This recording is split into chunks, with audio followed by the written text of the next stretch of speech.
Welcome to the bold. Now, ladies and gentlemen, I want to give unsolicited advice to politicians that the best way for this election to be a free and fair, to be very peaceful, is you must embrace peace all through from now during the campaign period to the election day. When disruptions are witnessed now during this time, it actually plants the seeds of violence. Now, these are things that most politicians just take for granted. Especially, I have always said that people don't mean well. Leaders don't mean well when they talk about peace. That is not a language they understand. This afternoon, I was reading an article by the People Daily, where a Pokot South MP known as David Kipsong was blaming Kipchumba Murkomen, Elgeyo Marakwet Senator, for the border banditry that has been going on between West Pokot and Elgeyo Marakwet. And this, according to him, he was saying that Kipchumba Murkomen has been funding conflict among West Pokot and Elgeyo Marakwet borders. He continues to say that Murkomen's loose mouth while speaking in West Pokot has directly fueled the banditry attacks along the border between the two communities. Then he urged Murkomen to desist from abusing West Pokot leaders. The member of parliament who was speaking in this article is one he was speaking after taking his nomination papers to IBC and is vying through the KUP party, I think Kenya Union Party. That is the party of Lonyangapuo, who is the current West Pokot governor. This is happening at the wrong time. And just the other day, I think last night, or that was on the weekend, there was a banditry attack and some 2 innocent children were killed. And Murkomen went to Twitter and was blaming President Uhuru Kenyatta for what had happened there, so that Uhuru and Matiang'i will take responsibility. I don't want to defend the government, but the truth of the matter, despite of maybe a top-bottom intervention that can be implemented there, the solution of the banditry problem is with the community leaders. The solution is in the community, and everything has always been done. But you will always find out that during electioneering period, this is a perennial problem that emerges. And for what benefit? Because many people it seems to be a currency, or it seems to be a tool for political mileage. This gentleman, David Kipsong, is saying that Murkomen is simply pitting the Elgeyo Marakwet against the West Pokot to gain political mileage. Now, in our analysis, I think I have analyzed here many times that in Rift Valley, the counties of Elgeyo Marakwet, West Pokot, and Baringo, or rather, let's say West Pokot, is one that has a soft spot for Raila Odinga. And this will be, I will just ask, in any case that violence breaks, who benefits?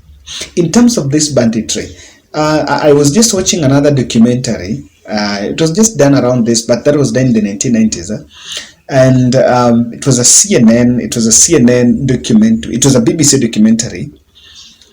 That documentary was trying to show the way when bandits go to those places, they did not even go looking for cows. They went looking for innocent children and women.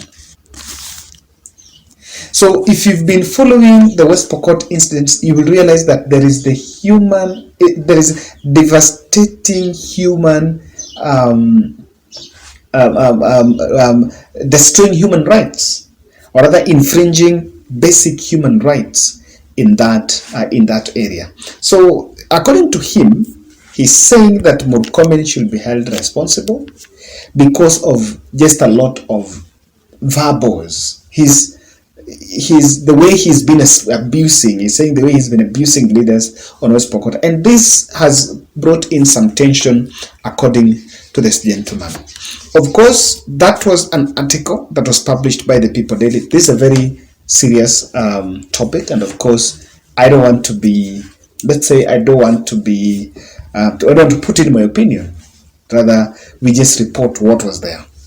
Now, in my understanding, there are three aspects why the issue of peace, or rather why these disruptions border into affecting the August 9th general election. And this is how it affects. So that if you're a politician, or rather even for Kenyans, it's a call for peace. When there is war, who will benefit? Ladies and gentlemen, kindly subscribe to our channel. Now, the attacks or rather violence will always disrupt campaign and even electioneering process. For example, now in those areas, no one is going there to campaign. People even fear, because you never know. You don't want to bring people together, because you can bring people together when politicians come during rallies. Then the crowds are huge. You don't want to bring huge crowds because you don't know who or when they are going to attack.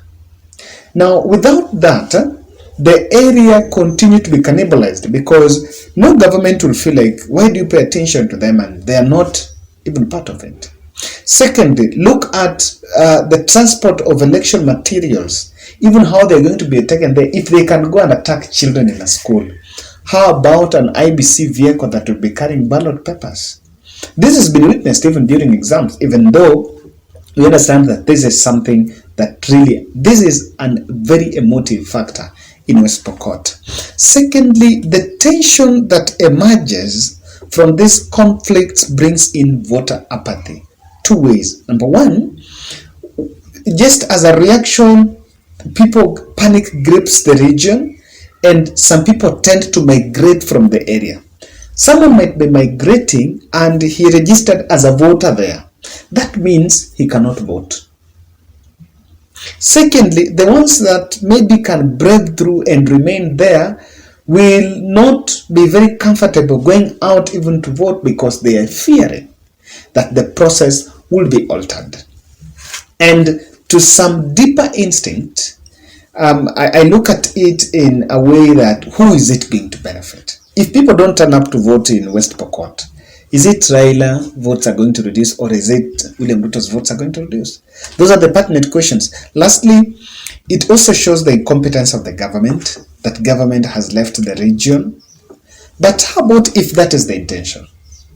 Because, for example, if that war is there, and there are now blame games, critical enough is the voice of the people that in the community are not there. The voice that is normally heard is the voice of leaders. Now, leaders are exchanging words and blame games on who you're the person who is starting it, you're the person who did this, and that is why I mentioned that the solution is with the leaders. Even if we say we are going to deploy 10 all the KDFs there, it's not going to be a lasting solution, because again, the KDF cannot be there forever. After that, community policing must then be implemented, and with that, the peace is restored. So, and showing the current government as is incompetent, then will help someone who wants to seize power. So that you say the government has left the region, and by the way, sadly, that is the narrative that Kipchumba Murkomen was running with. That President Uhuru Kenyatta forgot about the area, has been, and how many meetings has Matiang'i ever held and told the leaders, try to bring omnipolicing those leaders. But painting government a bad note makes them feel discriminated, disenfranchised, and maybe through that they can embrace a new government that is seeking It's a very sad situation. In fact, I really wanted to watch this video. I wanted to analyze when I was like, do I know? But I feel like because it is peace, it is a very unsolicited advice to politicians that this country needs both of you. I listened to Manyora saying that elections are very serious and so we should not allow jokers. That is it. Sometimes people need to stick with the right thing, and peace is needed even now and after the elections. Ladies and gentlemen, let us meet in the next.